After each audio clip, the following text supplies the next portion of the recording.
ஆனா சட்டமன்றத்துல நடக்கும்போது மட்டும்தான் அவங்களோட எதிர்ப்பு இருக்குதே தவிர்த்து திரைமறைவுல எதிர்ப்பு இருக்கிற மாதிரி இல்ல தெரியல. ஆளுநரை வேற எப்படி எதிர்க்க முடியும் நீங்க சொல்லுங்க. ஆளுநரை எதிர்க்க வேண்டிய கட்டாயம் என்ன திமுகவுக்கு என்ன வந்து சொல்லுங்க பார்க்கலாம். இப்ப சமீபத்துல போன வருடம் கூட துணைவேந்தர்கள் மாநாடு நடத்துனாங்க. அது தமிழக அரசு நினைச்சிருந்தா நிறுத்தி இருக்கலாம் அப்படின்னு விமர்சனம் அவங்க கூட வைக்கப்பட்டது. நிறுத்தவே விரும்பல.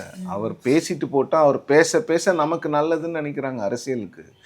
இன்னொன்னு தமிழக அரசு அவர்கிட்ட சண்டை போட்டுக்கிட்டே இருக்க முடியாது. அப்ப என்ன ஆகும்னா மக்களுக்கு ஒரு வெறுப்பு வந்துடும். என்னடா இவங்க பவரே இல்லைங்கிறாங்க கவர்னருக்கு, எப்ப பார்த்தாலும் அந்த பவர் இல்லாத கவர்னர்கிட்ட சண்டை போட்டுட்டு இருக்காங்க, இவங்க வந்து பல்லு புடுங்கின பாம்பு கிட்ட தான் போய் இவங்க வீரத்தை காமிப்பாங்களான்னு மக்களுக்கு என்ன வரும். அங்கதான் வந்து ஸ்டாலின் கரெக்டா செயல்படுறாருன்னு நான் சொல்லுவேன். 2016 இருந்து 21 வரைக்கும் நாராயணசாமி புதுச்சேரியினுடைய முதலமைச்சர் வந்து அவருக்கு ஆளுநராக இருந்த கிரண்பேடி அவர்கள் வந்து முட்டுக்கட்டை போடுறாங்கன்னு சொல்லிட்டு அவங்களையே எலெக்ஷன் இஷ்யூவா வச்சிட்டு இருந்தாரு. எப்ப பார்த்தாலும் கிரண்பேடியை திட்டுறது, கிரண்பேடியை வச்சே நம்ம எலெக்ஷன் ஜெயிக்கணும்னு நினைச்சிட்டு இருந்தார் நாராயணசாமி.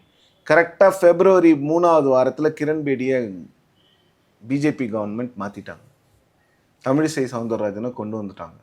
ஒரு ஸ்ட்ரோக்ல நாராயணசாமி கிட்ட இருந்த எலெக்ஷன் இஷ்யூவை அப்படியே எடுத்துட்டு போயிட்டாங்க. முடிஞ்சிருச்சு. நாராயணசாமி தோத்துட்டாரு. காங்கிரஸ் படுதோல்வி அடைஞ்சிருச்சு. இவ்வளவுதான். நீங்க ஆளுநரை வந்து நீங்க ஒரு கட்டத்துக்கு மேல அரசியல் இஷ்யூவா ஆக்குனீங்கன்னா பொது வெளியில ஆளுநர் பண்றதுக்கு நீங்க ரியாக்ஷன் கொடுக்குற வரைக்கும் ஓகே. நீங்க ஆளுநரை எலெக்ஷன் இஷ்யூவாவோ பொலிட்டிக்கல் இஷ்யூவாவோ கொண்டு வந்தீங்கன்னா மக்கள் ஏத்துக்க மாட்டாங்க. இப்போ வந்து ஆளுநர் டைவர்ட் பண்றாரு, நீங்க டைவர்ட் பண்ணல.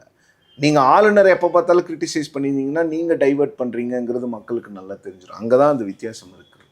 டிடிவி தினகரன் அவர்கள் என்டிஏ கூட்டணியில சேர்ந்திருக்காரு. முன்னாடி வந்து டிடிவி தினகரன் என்டிஏ கூட்டணியில இணைவாரா அப்படின்ற ஒரு கேள்வி வந்தது. இப்ப இணைஞ்சிட்டாரு. இப்போ ஓபிஎஸ் மட்டும் தனித்து விடப்பட்டிருக்காரு அப்படின்னு ஒரு கேள்வி வருது. நீங்க இதை எப்படி பாக்குறீங்க? ஓபிஎஸ்ஸையும் கூப்பிட்டுப்பா.